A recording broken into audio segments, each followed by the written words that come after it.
Mga rider, ito yung magalit na shafting, oh. Yung maikot. So lagyan natin ng oil.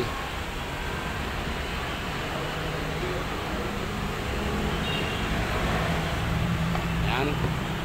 Tapos ikot-ikotin natin mga rider para pumasok yung langis.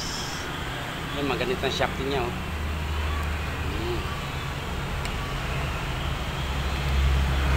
Yan, maganit.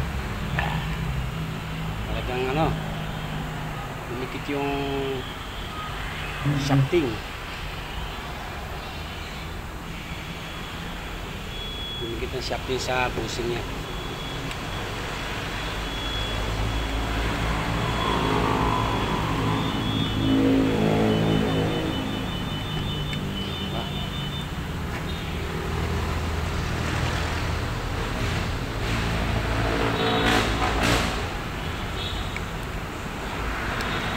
Palalambutin muna natin mga ka-idol.